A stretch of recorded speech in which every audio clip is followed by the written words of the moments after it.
سورۃ التوبہ رکوع نمبر 3 آیت نمبر 24۔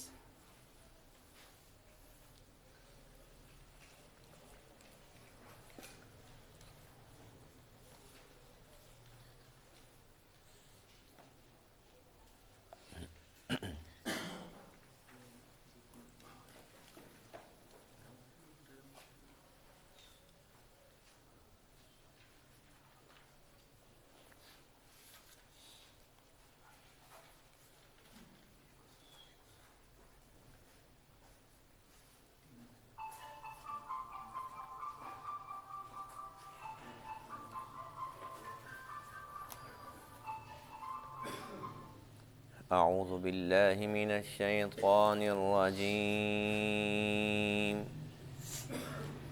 بسم اللہ الرحمن الرحیم۔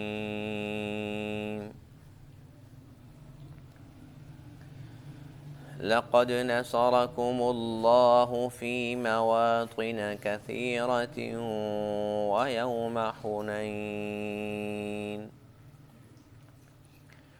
ويوم حنين إذ أعجبتكم كثرتكم فلم تغن عنكم شيئا وضاقت عليكم الأرض بما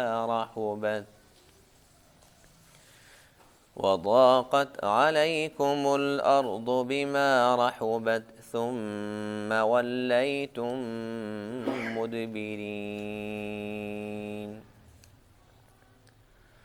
ثم أنزل الله سكينته على رسوله وعلى المؤمنين وأنزل جنودا لم تروها وعذب الذين كفروا وذلك جزاء الكافرين ثم يتوب الله من بعد ذلك على من يشاء والله غفور رحيم۔ صدق اللہ العظیم۔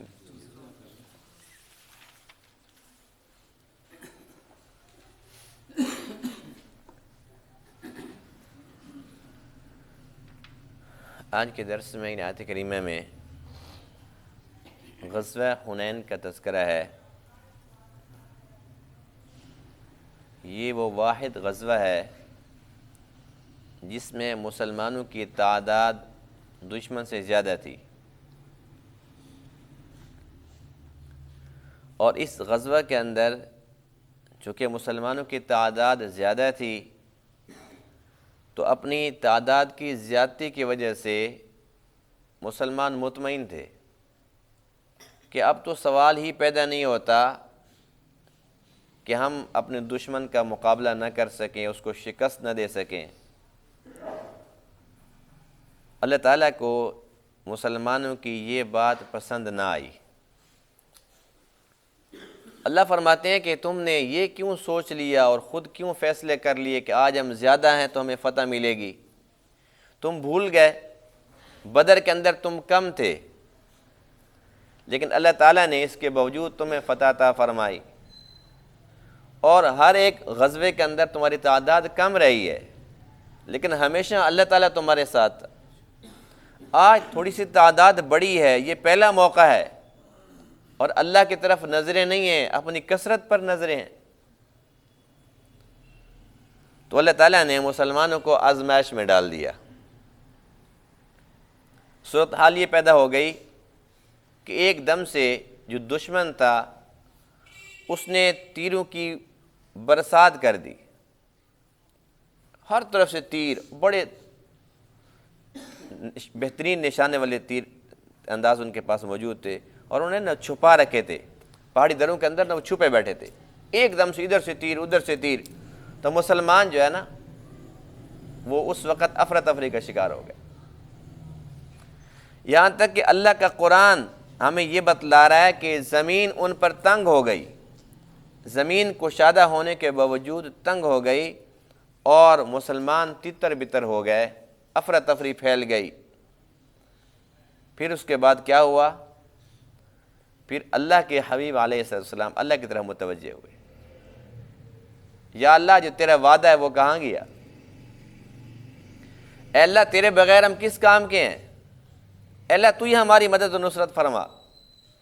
تو اللہ فرماتے ہیں کہ پھر میں نے اپنے رسول پر اور تمام ایمان والوں پر، سب صحابہ کرام پر سکینت نازل فرمائی، ان کے دلوں کو مطمئن کر دیا، اور اس کے بعد پھر فرشتے اتارے،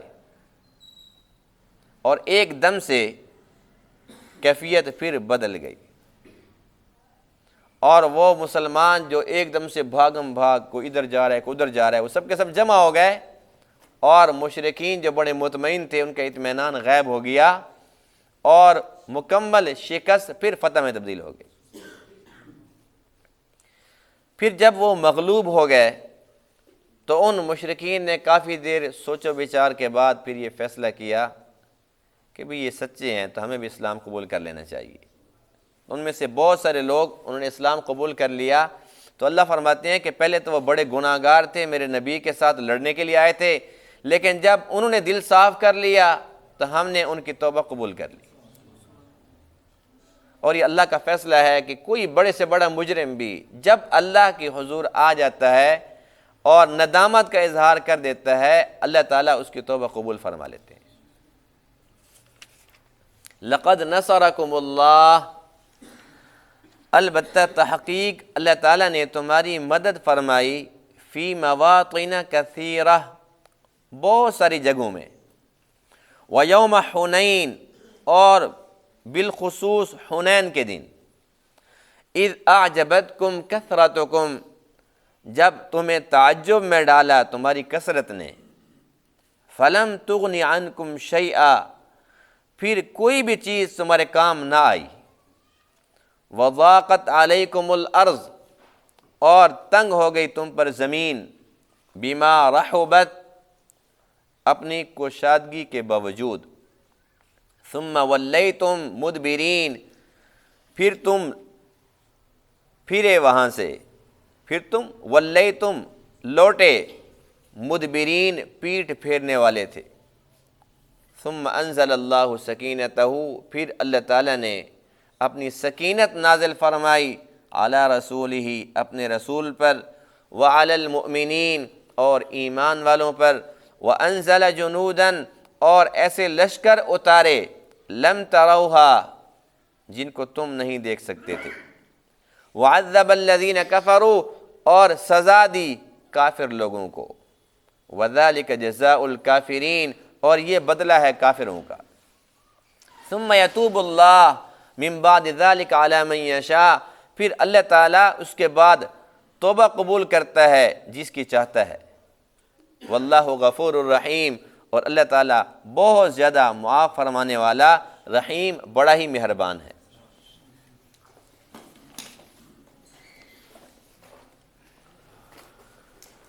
غزوہ حنین کا پس منظر کچھ یوں ہے کہ جب 8 ہجری کے اندر مکہ مبارک فتح ہو جاتا ہے، اور اس موقع پر حضور علیہ السلام کے ساتھ 10,000 صحابہ کرام بھی تھے۔ اب جو مکہ والے تھے اس وقت ان کی حالت یہ تھی کہ ان کو سر چھپانے کی جگہ بھی نظر نہیں آ رہی تھی، پریشان تھے، بھاگ رہے تھے، اور وہ جو خود ظلم کیے تھے ان کو وہ یاد آ رہے تھے کہ جو ہم نے ان کے ساتھ یہ کیا تھا، اور ہم نے یہ کیا تھا، ہم نے ان کو یہاں سے نکلنے پر مجبور کیا تھا، آج ان کے جب ہاتھ میں آئیں گے تو پتہ نہیں کیا ہوگا ہمارے ساتھ۔ یہ الگ بات ہے کہ حضور علیہ السلام نے اس دن عام معافی کا اعلان فرما دیا تھا، اور آپ نے اعلان فرما دیا تھا کہ آج بدلے کا دن نہیں ہے، آج معافی کا دن ہے، اور آپ نے اعلان فرما دیا تھا کہ آج میں تمہارے ساتھ وہ سلوک کروں گا جو میرے بھائی یوسف علیہ السلام نے اپنے بھائیوں کے ساتھ کیا تھا۔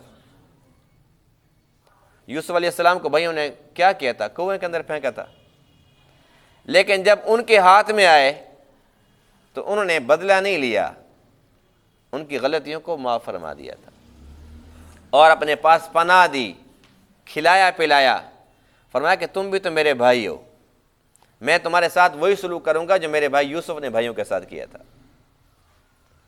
تو اس اللہ کے نبی کے طرز عمل سے بہت سارے لوگ ایسے تھے جو ڈرے ہوئے تھے، وہ قریب آ گئے، بہت ساروں نے اسلام قبول کر لیا۔ جن لوگوں نے اسلام قبول کیا فی الفور ان کی تعداد 2000 ہو گئی، 2000 ایک دم سے۔ اب ہوا یہ کہ طائف کے اندر ایک قبیلہ تھا بنو ثقیف اور ایک قبیلہ تھا بنو حوازن۔ ان دونوں نے آپس کے اندر مشورہ کیا اور کہنے لگے کہ بھئی اب دیکھو کہ مسلمان مکہ فتح کر چکے ہیں، اب تو ایک ہی حل ہے کہ آج اگر ان کو کچل دو، ان کو نیست و نابود کر دو تو پھر تو ہم بچ سکتے ہیں، اگر آج ہم ان کا مقابلہ نہیں کرتے، ان کو اپنے حال پر چھوڑ دیتے ہیں تو پھر کوئی بھی نہیں بچتا۔ عرب کے اندر پھر ہمارے بتوں کی چھٹی ہے، بس پھر ایک ہی مذہب رہے گا، اسلام، وہ ہمارے آباء و اجداد کا دین سب کچھ ختم۔ کہنے لگے کہ اب ہم سب مل کر ایک دم سے حملہ کرتے ہیں، ان کو سبق پڑھاتے ہیں۔ اور یہ اتنے مطمئن تھے، جس طریقے سے بدر والے دن مشرکین مکہ بڑے مطمئن تھے کہ تعداد میں بھی 3 گنا زیادہ ہیں، اور ابو جہل نے اس وقت کیا کہا تھا کہ بھئی مسلمانوں کو تو چھوڑنا ہی نہیں ہے، اس کے بعد جو جشن منائے گا اس کے لیے شراب تو لے لو، گانے والی عورتوں کا بندوبست کر لو، یعنی کہ اگلے منصوبے بنا رہے تھے۔ اور دوسری طرف اللہ کا منصوبہ وہ کیا تھا؟ اللہ کے نبی علیہ الصلوۃ والتسلیمات آپ ایک چھڑی مبارک کے ساتھ نشان لگا کے بتا رہے تھے صحابہ کرام کو، ابو جہل یہاں پہ مرے گا، جو یہاں پر شرابیں کبابیں جمع کر کے لے کے جا رہا ہے، اللہ کے نبی فرما رہے ہیں کہ اس نے یہاں پہ مرنا ہے، اور صحابہ کہتے ہیں اللہ کی قسم وہیں پر مرا وہ۔ اسی طریقے سے یہاں طائف کے لوگ، ان کا منصوبہ کیا تھا کہ ہم نے ایک کو بھی زندہ نہیں چھوڑنا۔ یہی وجہ تھی کہ ان لوگوں نے تقریباً 4000 کا لشکر تھا، اور ان کے اندر جو تیر اندازی والے تھے بڑے ہی ماہر نشانے والے تھے، اور جنگ کرنے جا رہے ہیں، اپنے غلاموں کو بھی ساتھ لے لیا، عورتوں کو بھی ساتھ لے لیا، بچوں کو بھی ساتھ لے لیا، اور اپنے جانوروں کو بھی ساتھ لے لیا۔ منصوبہ وہی ابو جہل والا ہے، اور جو کچھ سونا چاندی تھا سارا کا سارا اپنے ساتھ لے کے، اور بڑے خوش خرم آ رہے ہیں۔ جب ان لوگوں نے یہ منصوبہ بنایا تو اللہ تعالیٰ نے اپنے پیارے محبوب علیہ السلام کو اس تمام منصوبے سے آگاہ فرما دیا۔ حضور علیہ السلام نے اپنے پیارے صحابہ سے مشورہ فرمایا کہ تمہارا کیا خیال ہے؟ 10,000 تو صحابہ تھے، وہ کہنے لگے ہم بالکل تیار ہیں، آپ کا حکم ہے تو چلتے ہیں۔ اب ہوا یہ کہ جو ساتھ جو نئے نئے مسلمان ہوئے 2000 وہ بھی تیار ہو گئے، تو کل تعداد کتنی ہو گئی جی؟ 12,000۔ اب یہ 12,000 ہیں اور دشمن کتنے ہیں؟ 4,000۔ اس بات پر مسلمان بڑے خوش ہوئے کہ یہ پہلا موقع ہے کہ ہماری تعداد زیادہ ہے۔ جب تعداد ہماری کم ہوتی تھی تب بھی اللہ کے فضل سے ہمیں فتح ملتی تھی، آج تو پھر ہم 3 گنا زیادہ ہیں، اب تو بڑا مزہ آئے گا۔ اب یہ مکہ سے نکلتے ہیں، یہ مکہ سے نکلتے ہیں اور وہ طائف سے نکلتے ہیں۔ راستے کے اندر درمیان میں ایک جگہ ہے حنین، وادی حنین، وہاں پر یہ اکٹھے ہوتے ہیں، اور اس موقع پر حضور علیہ السلام آپ کی جو سواری تھی وہ تھا سفید خچر، سفید خچر کے اوپر آپ سوار ہیں۔ وہاں پر ہوتا یہ ہے کہ ابھی مسلمان جیسے ہی جاتے ہیں نا، جنگ شروع ہوتی ہے تو ابتداً ان کافروں کو شکست مل جاتی ہے۔ مسلمان جو ہے وہ مال غنیمت جمع کرنے کے اندر شروع، کیونکہ مال غنیمت بہت زیادہ تھا، تو مال غنیمت جمع کرنا جیسے شروع کرتے ہیں، اس دوران وہ پہاڑی دروں کے اندر جو تیر انداز تھے نا وہ چھپے بیٹھے تھے، ایک دم سے انہوں نے حملہ کیا اور ایسے تیزی کے ساتھ تیر چلائے، اتنے تیر چلے کہ صحابہ کرام جو ہے وہ بالکل افراتفری کا شکار ہو گئے۔ اور احادیث میں یہ بھی آتا ہے کہ 12,000 میں سے صرف 9 بچے اللہ کے نبی کے پاس، اور بعض روایتوں میں آتا ہے کہ 80 یا 100، تو چلو زیادہ والی روایت بھی لے لیتے ہیں، تو 12,000 کہاں اور 100 کہاں؟ 12,000 کے 12,000، کوئی ادھر جا رہا ہے کوئی ادھر جا رہا ہے، یعنی کہ ان کے قدم جم ہی نہیں رہتے صحابہ کرام کے۔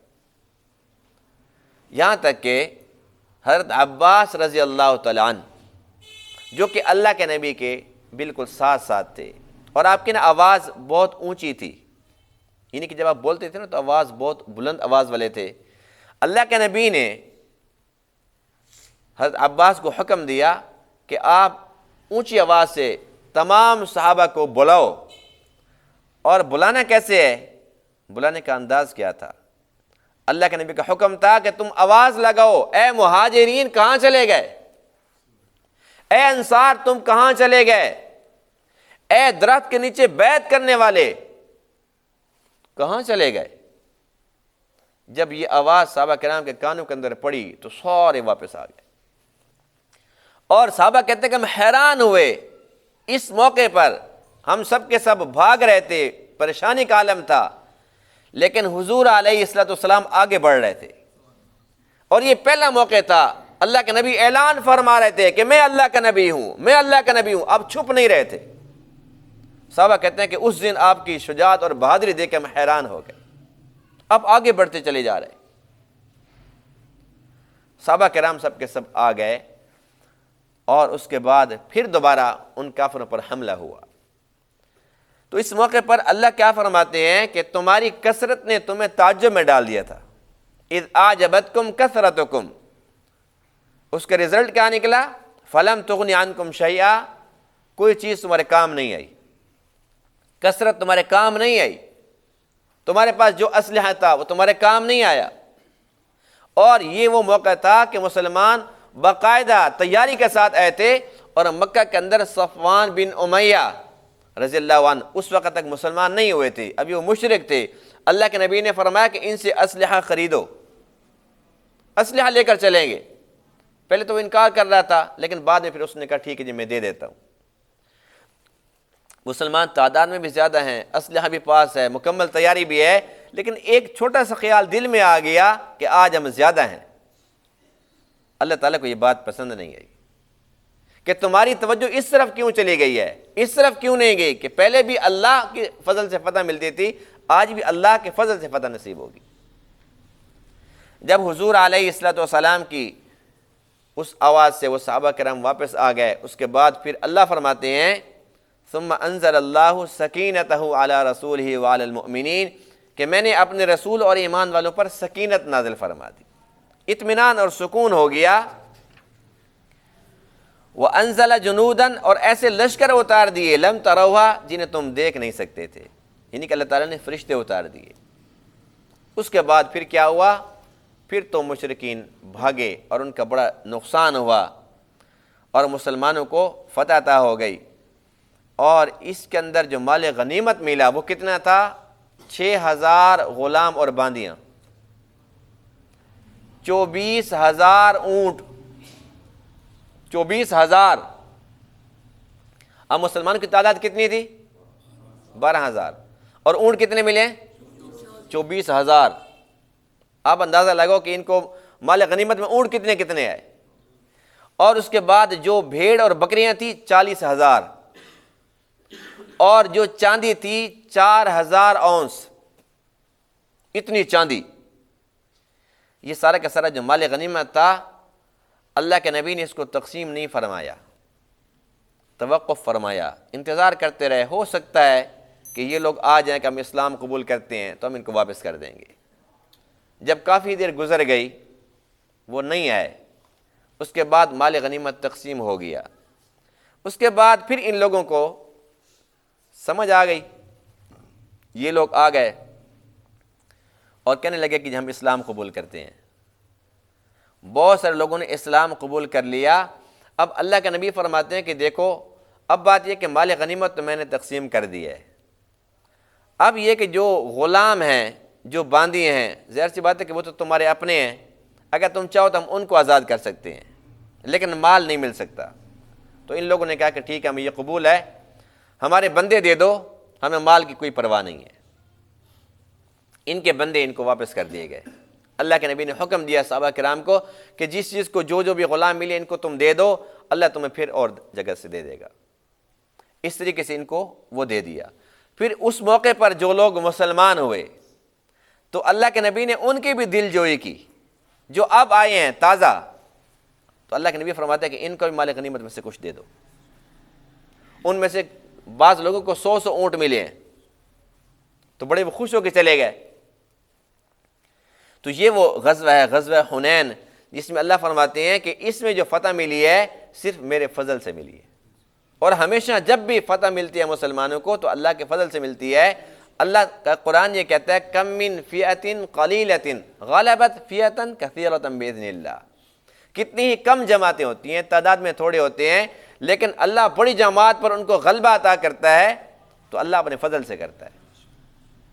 اور جب تک مسلمانوں کی نگاہ اللہ پر رہے گی تو ہمیشہ اللہ کی نصرت مدد شامل حال رہے گی، اور جب اللہ سے نگاہ ہٹے گی، اسباب پر، مادی چیزوں پر جائے گی، تو اللہ تعالیٰ پھر سبق پڑھائے گا۔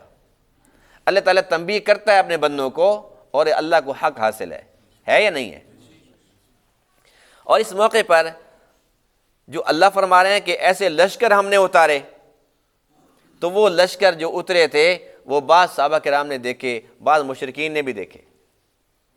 ایک صحابی ہیں حضرت جبیر بن مطعم رضی اللہ تعالیٰ عنہ، وہ فرماتے ہیں کہ میں نے دیکھا کہ آسمان سے جیسی چونٹیاں نہیں چھوٹی چھوٹی ایسے آ رہی ہیں نیچے، ایسے ایک دم سے نیچے آ رہی ہیں اور ایک دم سے وہ پھیل جاتی ہیں، اور جتنے بھی ہم لوگ تھے ان سب کے اوپر یوں سمجھو کہ جس طریقے سے کہ چھت سی ہوتی ہے، وہ مخلوق ظاہر سی بات ہے کہ فرشتے تھے۔ اور فرمایا کہ یہ جو مسلمانوں کو فتح ملی ہے تو اس کی بنیادی وجہ کیا تھی؟ وہ صحابی کا بیان یہ ہے، وہ فرماتے ہیں کہ حضور علیہ الصلوۃ والسلام نے تھوڑی سی مٹی لی تھی، مٹی لے کے اور اس کو یوں پھینکا اور فرمایا شاہت الوجوہ، یہ لفظ آپ نے پڑھے تھے، شاہت الوجوہ، جس کا ترجمہ یہ ہے کہ چہرے بگڑ جائیں۔ وہ یوں پھینکی، اور مشرکین کہتے ہیں کہ ہم میں سے کوئی بھی ایسا نہیں تھا جس کی آنکھوں اور منہ کے اندر وہ نہ آئی ہو۔ کہنے لگے ہم تو ٹھیک ٹھاک لڑائیاں کر رہے تھے، سمجھ نہیں آتی کہ وہ مٹی آنکھوں میں آئی اور ہم تو بالکل اندھے ہو گئے۔ ایک صحابی ہیں جن کا نام ہے شیبہ بن عثمان، ابھی تک وہ صحابی نہیں ہوئے تھے، ابھی تک وہ حالت کفر میں تھے، مشرک تھے۔ اس وقت کی وہ اپنی کیفیت، اپنا واقعہ وہ یوں بیان کرتے ہیں، وہ کہتے ہیں کہ بات یہ ہے کہ اس موقع پر میں نے دیکھا کہ اللہ کے نبی وہ خچر پر موجود ہیں، اور جب میں نے دیکھا کہ صحابہ کرام ادھر ادھر بھاگ گئے ہیں، تعداد ان کی بہت ہی کم رہ گئی ہے، کہنے لگے کہ غزوہ بدر کے اندر میرا باپ اور میرا چچا دونوں، علی اور حمزہ رضی اللہ عنہما، ان دونوں کے ہاتھوں مرے تھے۔ تو میرے دل میں اس وقت انتقام کا جذبہ بھڑک اٹھا، اور میں نے کہا کہ دیکھو علی کون ہے؟ ظاہر سی بات ہے کہ اللہ کے نبی کے داماد بھی ہیں اور بھائی بھی ہیں، چچا زاد بھائی ہیں، اور حمزہ ان کے چچا۔ تو جب ان کے بھائی اور چچا نے میرے باپ اور میرے چچا کو مارا تھا تو آج بہترین موقع ہے۔ کہتے ہیں کہ میں نے کیا کیا کہ میں نے کہا دائیں طرف سے جاتا ہوں حملہ کرنے کے لیے۔ جب دائیں طرف سے گیا تو وہاں پر عباس موجود تھے، کہنے لگے یہ تو سگا چاچا ہے، یہ کہاں مجھے ادھر سے حملہ کرنے دے گا۔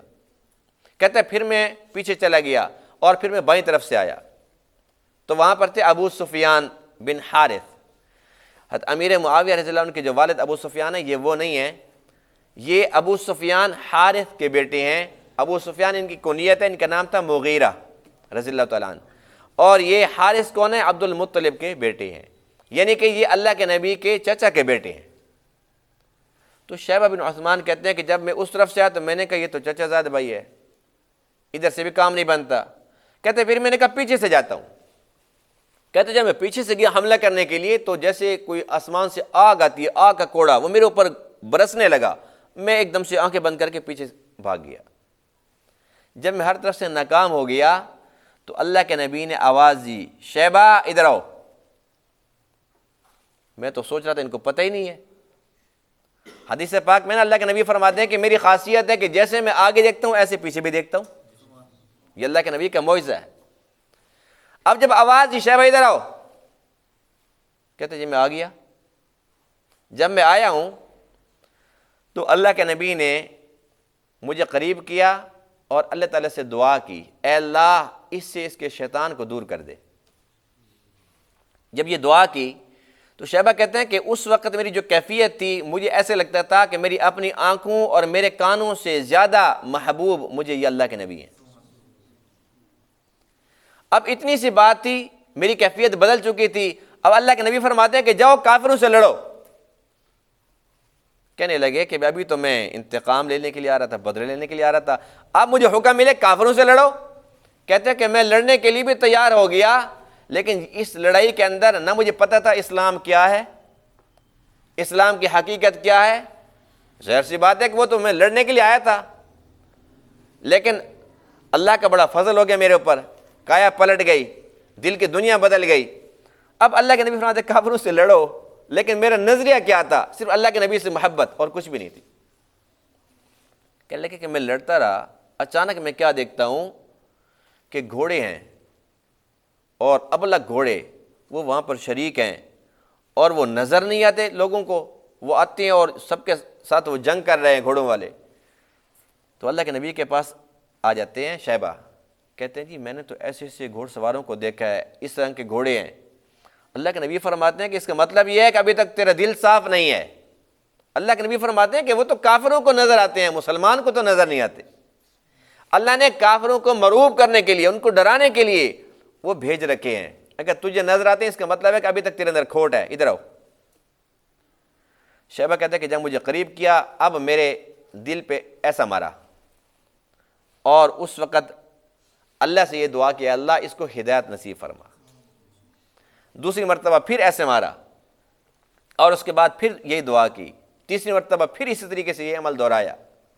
فرماتے ہیں کہ جب تیسری مرتبہ ہاتھ ایسے ہٹا نا، تو اس وقت پوری کائنات میں، تمام مخلوقات میں سب سے زیادہ اگر مجھے محبت تھی اللہ کے نبی سے تھی۔ اب میرا دل بالکل منور ہو چکا تھا ایمان سے۔ تو یہ اللہ کا قرآن کیا کہہ رہا ہے؟ وَأَنزَلَ جُنُودًا لَّمْ تَرَوْهَا، اللہ نے ایسے لشکر اتارے جن کو تم نے نہیں دیکھا۔ تو بات یہ ہے کہ جو مؤمن ہے اس کے لیے سبق ہے کہ وہ صرف اور صرف اللہ پہ بھروسہ رکھے، جیسے اللہ کے نبی کو بھروسہ تھا۔ اللہ کے نبی کو کتنا بھروسہ تھا کہ 12,000 میں سے اگر 80 بچ گئے یا 100 بچ گئے یا 9 بچ گئے، اس موقع پر اللہ کے نبی نہیں بھاگے۔ اللہ کے نبی استقامت کا پہاڑ بن کے کھڑے تھے اور آگے بڑھ رہے تھے، کیونکہ آپ کو اللہ پہ کامل بھروسہ تھا۔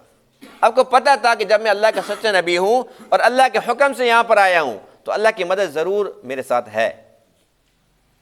اس لیے جب تک مسلمان اللہ پہ بھروسہ کر کے جہاد کرتے رہے، تب تک اللہ کی طرف سے ان کو فتح ملتی رہی۔ اور جب مسلمانوں نے اللہ کی طرف نگاہ ہٹا دی اور اسباب پر، میرے پاس ایٹم بم ہے، میرے پاس اتنے میزائل ہیں، میرے پاس یہ میزائل ہیں۔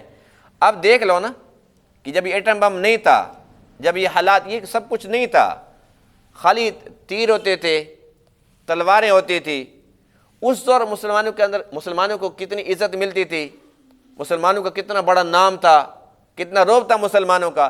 آج سب کچھ ہونے کے باوجود کیا عزت ہے؟ ایٹم بم تو ہے، لیکن کیا کہتے ہیں یہ بھیکاری لوگ ہیں۔